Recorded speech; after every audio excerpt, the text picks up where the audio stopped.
Calendar already काफी packed भी नजर आया। कोशिश जरूर जारी है कि आपके मैचेस हो जाए, और मेरे ख्याल से तो ऑस्ट्रेलिया वाला टूर अनाउंस हो चुका था। तो अगर वो आपको मिल जाता है तो वो भी एक लिटमस टेस्ट आपका जरूर होगा।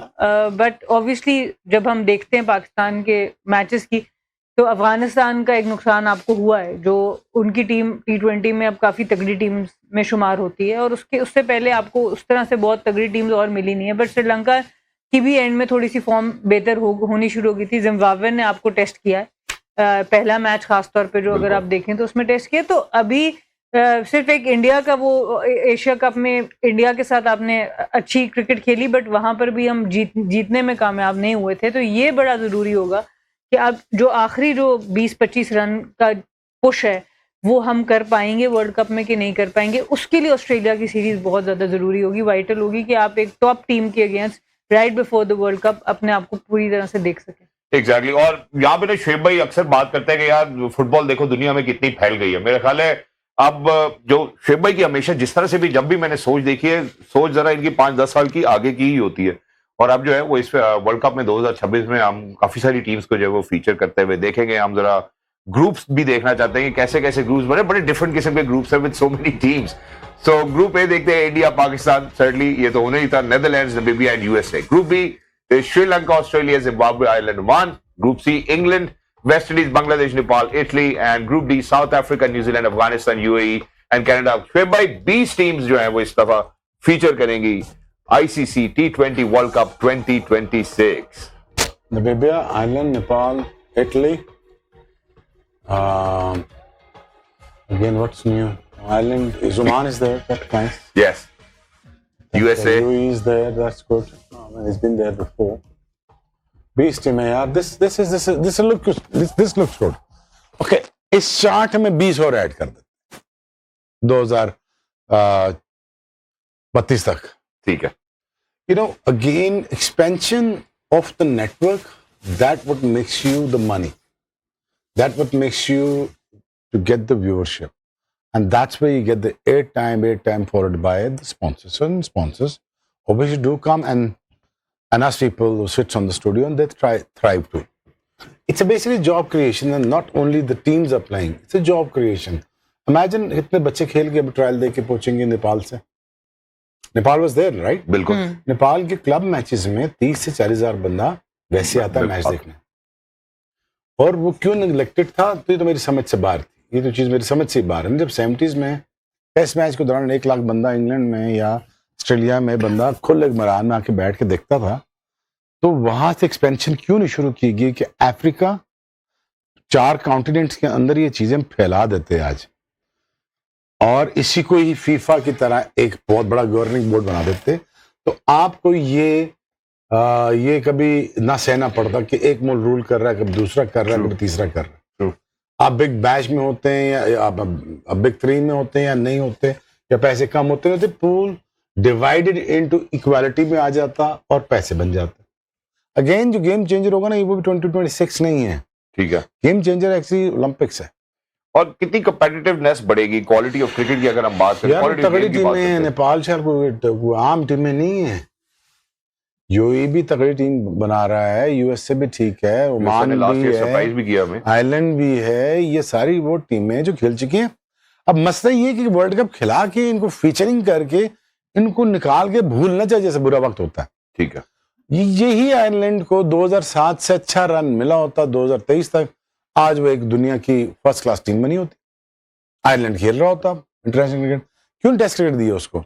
भाई वो ये नहीं है तो वो नहीं. एक्सेप्शन क्रिएट करो ना, एक्सेप्शन क्रिएट करो. आने दो, सना को भी बैठाओ, शुएब को भी बिठाओ, 4 और को भी बिठाओ साथ.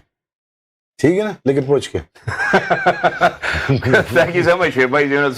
ऑब्वियसली शुएब भाई जो कहने का मकसद है वो यही है कि और कंपैटिटिव होना चाहिए, और बिजनेस आना चाहिए, और आई बॉल्स आने चाहिए, और लोगों को इसमें इन्वॉल्व होना चाहिए, जॉब क्रिएशन, बहुत सारे फायदे इसके पार्टिसिपेट करेंगे क्रिकेट में. ऑल द वे हम यूनाइटेड स्टेट्स ऑफ अमेरिका को भी देख रहे हैं. So I think it's more of an inclusion as well. इनकी क्वालिफिकेशंस रही है something which is more of a technical question, जिसके लिए मैं मैडम सना मीर की जानिब बढ़ना चाहता हूं. और मैडम सना मीर जो है वो बताएंगे हमें कि कैसे कैसे सब टीम्स क्वालिफाई की हैं 2026 के T20 इंटरनेशनल वर्ल्ड कप के लिए. जी madam.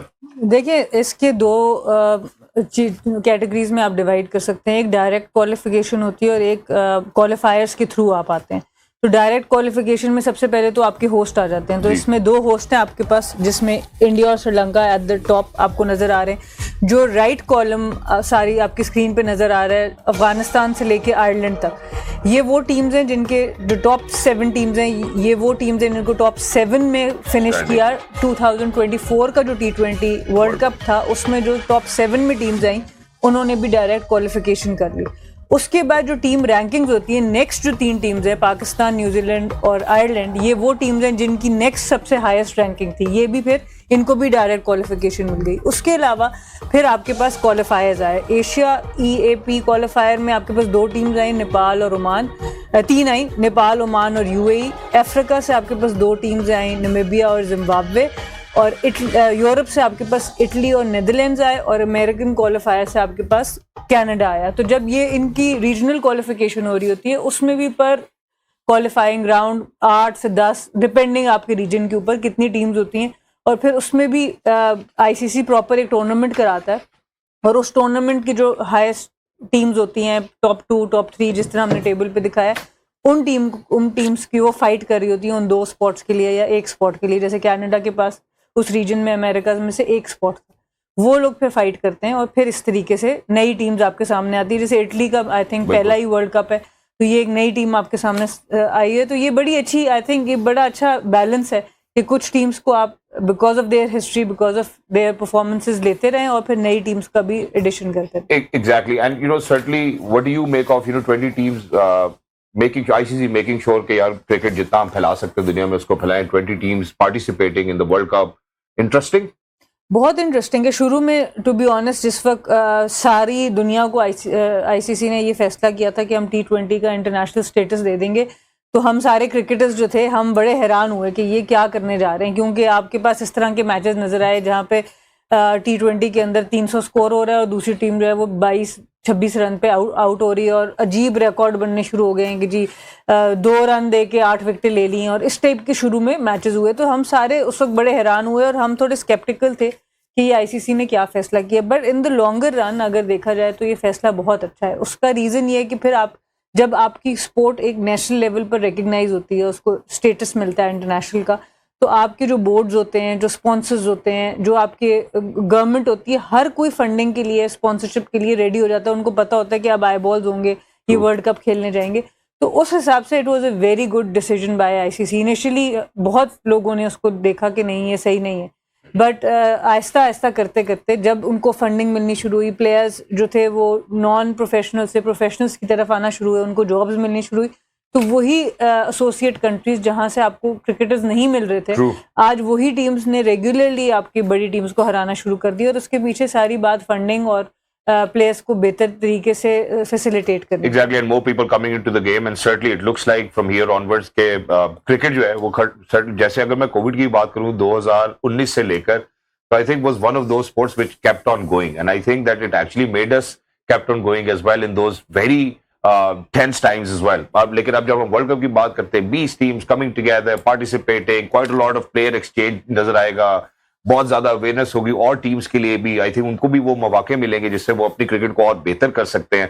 So I think all kudos to that as well. और साथ ही साथ जो सबसे मजेदार बात है वो ये है कि PTV स्पोर्ट्स अगले आने वाले चंद सालों में ICC का हर इवेंट जो है वो आपको दिखा रहा होगा इंशाल्लाह। So I think kudos to that partnership, Pakistan Television making sure that we bring it to your doorstep, all sorts of action, may it be cricket, may it be kabaddi, may it be football, boxing, anything, it will be with you no matter what. तो दुनिया के जिस भी कोने में हो रहा हो। अब यहाँ से जरा इंटरनेशनल से छलांग लगाते हैं और वापस आते हैं जरा डोमेस्टिक की तरफ, क्योंकि अगर हम पाकिस्तान क्रिकेट की बात करते हैं और डोमेस्टिक की बात करते हैं तो जो पिनेकल नजर आता है वो कायदे आजम ट्रॉफी की शक्ल में ही नजर आता है। और कायदे आजम ट्रॉफी की अगर हम बात करते हैं तो डोमेस्टिक में खवातीन और आजाद शायद ये एक्सपेक्टेड भी था, but Karachi certainly making sure that they going to create history once again as well. तो शेब भाई, कायदे आजम ट्रॉफी के हवाले से हम बात कर रहे हैं, उसका बहुत ही ड्रामेटिक हुआ। पहले कराची की टीम थी नहीं, फिर कराची की टीम ऐड हो जाती है, फिर कराची की टीम जीत जाती है। और बहुत जरूरी है कि मैं जरा एक रीकैप जो है वो अपने जितने भी देखने वाले हैं उनके सामने रखूं, और फिर उसके बाद जो है इसके बारे में मजीद बात करेंगे, कौन हाईएस्ट विकेट टेकर्स है, कौन बॉलर्स है। तो कराची की अगर हम बात करते हैं, सबसे पहले हमें ऊपर स्टैंड आउट में अब्दुल्ला नजर आते हैं, फिर उसके बाद हम नीचे आते हैं, 340 रन जो है वो बनाते हैं। Sialkot then are coming in 266, and then Karachi once again with 458, and Sialkot with 314. Good competition. Karachi Region Blues winning by 218 runs. Ji Shoaib bhai. I think it's a good start to Kadin Trophy यार. Finally कुछ Kadin Trophy को देखने को तो मिला. और credit goes to who? PTV. और I think जो PTV ने इनिशिएटिव लिया है और 2 से 3 साल के राइट्स का, I mean ये उसकी एक कड़ी है. बिल्कुल. और जहाँ पे हमें परफॉर्मेंसेस देखने को नजर आएंगे. Karachi always been a hub of a talent. The mostly used to say that Punjab से आता है, ऐसी बात सच नहीं है. केपीके और Karachi and now the southern Punjab, northern नहीं, सर्दर्न पंजाब में भी, और now to various part of Pakistan areas. तो I think it is good to see that यार के they playing good cricket. Hasan Ali की बॉलिंग मैं देख रहा था, they looking very nice. You know, मैं हारिस से बात कर रहा था, मैं 4 डे खेला हूँ, और मुझसे पूछ रहे थे कि आप कितने खेले हैं फर्स्ट क्लास मैचेस. मैंने कहा 133. कहते हैं 133, इतने तो आपको टेस्ट मैच खेलने चाहिए. तो मैंने कहा यार वो खिलाया नहीं शुरू में. तो इमेजिन कितनी बॉलिंग आप जब करके T20 में आएंगे तो आपको तो बिल्कुल हलवा लगेगा ना. फिर ऐसा ही है. तो आपको just the walk in the park है ना. फिर 4 ओवर लेंथ आपकी बनी हुई है और आपने 20-20 ओवर किए हुए हैं. तो इसलिए जो बहुत ज़्यादा जोर देते तो बच्चों को ये फॉर्मेट खेलने चाहिए. Agreed on this idea of that, you know, telecasting and televised Qadim trophy, and at the same time PTV का बहुत बड़ा हिस्सा है, जहाँ पे आई थिंक बच्चे शोकेस करते हैं यार. बट मानो ना मानो, घर वाले मोहल्ले वाले सारे देखते तो हैं यार आज लगा कैसे. बिल्कुल. तो ये थोड़ी सी वो होती है आपके अंदर, थोड़ी सी जो आंच होती है कि यार मेरे मोहल्ले वाले भी देख रहे हैं आज. बिल्कुल. खास तौर पे जो सेकंड इनिंग्स थी कराची की, उसमें आई थिंक अब्दुल्ला फजल जो है, हारून अरशद है, इनकी जो सेंचुरीज थी ये बड़ी इंप्रेसिव थी. क्योंकि पहली इनिंग्स की डिफरेंस था, अच्छी लीड आपके पास थी, बट बहुत डोमिनेटिंग लीड नहीं थी. बट जो सेकंड इनिंग्स कराची ने बैटिंग की, उसके बाद बिल्कुल ही एक तरह से सियालकोट को बाहर कर दिया मैच से. तो ये अच्छी चीज़ नज़र आई कि एक ऐसी टीम जिसको बिल्कुल पहले राइट ऑफ किया जा रहा था एक रीजन को, वो आते हैं और फिर वो कायद आज़म ट्रॉफी का फाइनल जीत जाते हैं. तो ये पॉजिटिव चीज़ है. और हसन अली की एक दफ़ा मैं फिर बात करूंगी कि हसन अली हमेशा जाते हैं जब भी उनको ड्रॉप किया जाता है, और अभी भी जब टीम में आए और उसके बाद 1-2 मैचेस जो वो खेले वो अच्छा खेले, उसके बाद उनको ड्रॉप कर दिया गया और वो वापस चुपचाप डोमेस्टिक में जाके परफॉर्मेंस शुरू की, बैट के साथ भी, बॉल के साथ भी. तो ये एक पॉजिटिव चीज़ है हसन अली की तरफ से भी और सेलेक्टर्स की तरफ से भी कि आप इन्वॉल्व रखें हम अपने प्लेयर्स को. एक एज के बाद जो हम लोग राइट ऑफ करना शुरू करते हैं, उनका जो जितना भी एक्सपीरियंस है वो जितना रब ऑफ करेगा आपके आसपास क्रिकेटर्स पे, वो उतना फायदेमंद. एग्जैक्टली. और नॉट गॉमरी ग्राउंड में खेले होंगे तो ये बड़ा जरूरी है. Travelling plus having experiences plus जो आपका बॉन्डिंग, जो आपका बैंटर क्रिएट होता है with the teammates, you know, and then you grow from under 16 to under 19. वो दोस्तियां, वो ख्वाब फिर इकट्ठे चलते हैं all the way up to Pakistan team. यार you made it far, I couldn't, you know, और we both made it far. So I mean like it is very important. So I think 2 से 3 साल का रगड़ा बहुत ज़रूरी है, specially as a fast bowler, ताकि मसल पक जाए, उसका मसल मेमोरी आ जाए. प्लस बैट्समैन की ज़रा ये एक डिफरेंट कंडीशन में पूरे पाकिस्तान में, थोड़ा सर्दियों में, थोड़ा सा लेटर पार्ट ऑफ द सर्दियों में खेल ले, बॉल सीम स्विंग हो. आई think it's very very important, ताकि वो टेम्परामेंट लाने के लिए और मसल की मेमोरी को पक्का करने के लिए as fast bowler I think you need to have at least 1000 overs in a season. Exactly. और जहां आपने ये बात की शोएब भाई, ये जब अभी जो मैंने एक रिकैप दिया छोटा सा मैच समरी के हवाले से, इसमें ना करते भी 1200 रन बने हैं.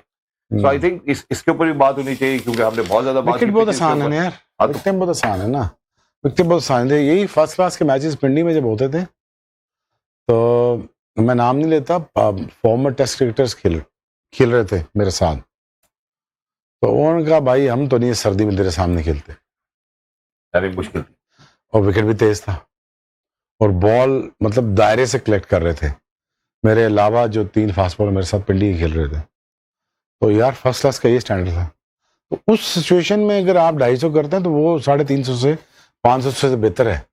वो 250 मुश्किल 250 हो या मुश्किल 200 या 250, it's far better than 500. I also agree कि 500 भी जरूरी है.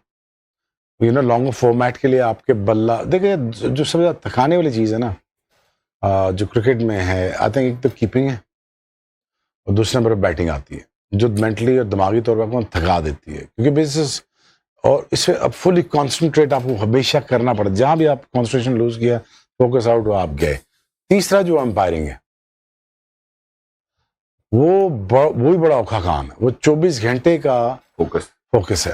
तो आई थिंक वो सारा मिल मिला के आई थिंक इट्स पिछले 15-20 साल से कोई इतनी खास तवज्जो फर्स्ट क्लास पे दी नहीं गई। डिपार्टमेंट्स हमारे खुल जाएं, अल्लाह करे खुल गए हैं और खुल जाएं, हमारे रीजनल क्रिकेट ऊपर आ जाए। अब सिर्फ देखें 20 टीमें वर्ल्ड कप में तकरीबन if not nothing less than 2000 बंदा तो पार्टिसिपेशन में जाएगा। वुमेन्स क्रिकेट में थोड़ा सा जाती हूँ। हम लोग इसी तरह शुरू में बहुत ही कम तनख्वाहें थी, हम तो खैर शौक के लिए खेलते थे, तो हमें जो भी मिलता था हम खुश हो जाते थे। खैर कुछ अरसा गुजरा तो एक और डिपार्टमेंट आया, वो भी बैंक ही था, उन्होंने आके तनख्वाहें देनी शुरू कर दी सही किस्म की। नहीं, मैंने पिछला भी बैंक नहीं बोला। हाँ मैं बता रही हूँ, उन्होंने कहा जी तनख्वाहें देनी शुरू कर दी। अब यहाँ से प्लेयर्स हलचल मची के हम उधर जाते हैं। फिर एक डिपार्टमेंट ने कहा नहीं आप फिक्र न करें, हम आपको परमानेंट जॉब्स दे रहे। हम बड़े खुश, लेटर शेटर आ गए, सब कुछ हो गया। आप यकीन करो 8-9 साल गुजर गए, हम समझे कि हम पक्के हैं, परमानेंट है। जैसे ही डिपार्टमेंट का खाता आया कि अब बंद होने लगा, पता चला कभी परमानेंट हुआ ही नहीं, वैसे ही चल रहा था बस। वुमेन्स क्रिकेट के साथ तो ये नुकसान भी बहुत हुआ है। कितना पक्का होता है बंदे का जी, रिस्क तो ऊपर तो रिस्क बंद नहीं हुआ, बट ये बात है आपकी अपनी ऑर्गेनाइजेशंस की कि आप लोगों को ऑर्गेनाइजेशंस में जस्ट बिकॉज कि शायद वो लड़कियों पहली दफा आई थी, उनको नहीं पता था, तो आप उसको बेहतर तरीके से यूज कर सकते। तो मेरे ख्याल से प्लेयर्स के साथ ऐसे होना नहीं चाहिए।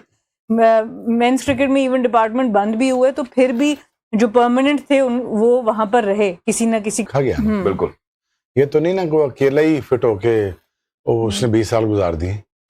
उसमें बोर्ड की पार्टिसिपेशन तो बहुत है ना। आप देखो ना, पैरी की अलीसा पैरी, राइट, अब उसकी मैनेजमेंट कुछ और है, साना मीर की मैनेजमेंट कुछ और है। ये बैठे कह रही है मुझे जॉब ही नहीं दी। वो अलीसा पैरी तो नहीं कह सकती, उसको तो एंडोर्समेंट भी मिले, पैसे भी मिले, सिस्टम भी मिला और उसको पूरा फिटनेस सेंटर भी मिले और पूरा एक बैकअप था उसके लिए। तो अगेन जब तक आप अपने लोगों को सेफ गार्ड नहीं करोगे फाइनेंशियली, इकोनॉमिकली, कोई शौक से तो नहीं कोई आगे खेलेगा। शौक से तो नहीं बैठ के फीलिंग नहीं आएगी, शौक से तो प्रोग्राम नहीं कर सकते। हालांकि लोगों को बड़ा शौक है टीवी पे आगे फिर बैठने का, लेकिन बात ये कुछ को तो हमें बुलाना पड़ता है बड़ा जबरदस्ती। मैं अब क्या कहूँ आपको, मैं आपको कुछ कह रही, लेकिन आपको समझ आ जानी चाहिए। ठीक है, अच्छा वेरी क्विकली, अब मेरे ख्याल है इसके मजीद जो है हम इसके आगे जो मैं बात करना चाहता हूँ, जो आपने हाईएस्ट रन गेटर्स की बात की, वहीं पे मैं हाईएस्ट विकेट टेकर्स के हवाले से ही बात करना चाहता हूँ। और जो एक पैराडाइम शिफ्ट नजर आता है, वो पैराडाइम शिफ्ट इसलिए नजर आता है कि स्पिनर जो है कायदे आजम ट्रॉफी में हमें हाईएस्ट विकेट टेकर नजर आते हैं। अपना स्पिन डिपार्टमेंट हमें वैसे भी अब बड़ा बेहतरीन सेटल होता नजर आता है। अली उस्मान है जी, लेफ्ट आर्म गेंदबाजी करते हैं और इन्होंने 8 मैचेस खेले, 14 इनिंग्स में इनकी 48 विकेटें, 21 की एवरेज है, economy of 3.04, strike rate of 41.56 and 6 फाइवर्स। और मजेदार बात यह है कि इसमें टेस्ट क्रिकेटर हमारे सजाद खान भी हैं और साजिद खान भी हैं, और फिर उसके बाद हमें काफी सारे ऐसे नाम भी नजर आते हैं जैसे मोहम्मद अब्बास भी नजर आते हैं। So I think wonderful pool of talented bowlers. Madam Sana, this paradigm shift कब स्पिनर्स जो है हमें पाकिस्तान में हाईएस्ट विकेट टेकर्स नजर आते हैं। In between England and Australia is going on. It's underway. In the first innings, England are at 334. Australia actually giving them a taste of what England would used to do, you know, if against any other team on any given day. Australia is at 378 for 6 in one single day, one single innings. This is something that they have done. Australia leading with 44 runs. But जिस पे हम बात करना चाहते थे, इस जो root पहला जो हमने टेस्ट मैच देखा वो भी बहुत डिजास्टर्स था। And finally Joe Root coming to the occasion, 4 ducks जो है वो इंग्लैंड को फेस करने पड़े। उसके बाद जो रूट आते हैं और वो एक सेंचुरी बनाते हैं। और हम ग्रेट्स की अगर बात करें तो विराट कोहली 83 इनिंग्स के बाद हमने उनकी एक सेंचुरी देखी, बाबर आजम की भी 83 इनिंग्स के बाद हमने एक सेंचुरी देखी, और फाइनली जो रूट की 29 इनिंग्स के बाद ऑस्ट्रेलिया में हमने पहली सेंचुरी देखी, and that too against Australia. मैं शुएब भाई के पास जाना चाहता हूं सबसे पहले, और शुएब भाई से पूछना चाहता हूं, Joe Root has been a phenomenal household name in the world of cricket, and जब भी हम इंग्लैंड की बात करते हैं मेरा ख्याल है जो रूट हमेशा सर फहरिस्त रहते हैं। 40वीं सेंचुरी, मगर ऑस्ट्रेलिया के खिलाफ ऑस्ट्रेलिया में पहली सेंचुरी मुकम्मल कर पाते हैं। One of the greats of the game, simply the best, elegant, I think दाएं हाथ का डेविड गावर, एलिगेंस, और I think I mean, it's just phenomenal to see, and imagine, look at Australia. Certainly looks highlight after 30, after 29 innings. Finally, he's actually got a ton in Australia. जी madam सना,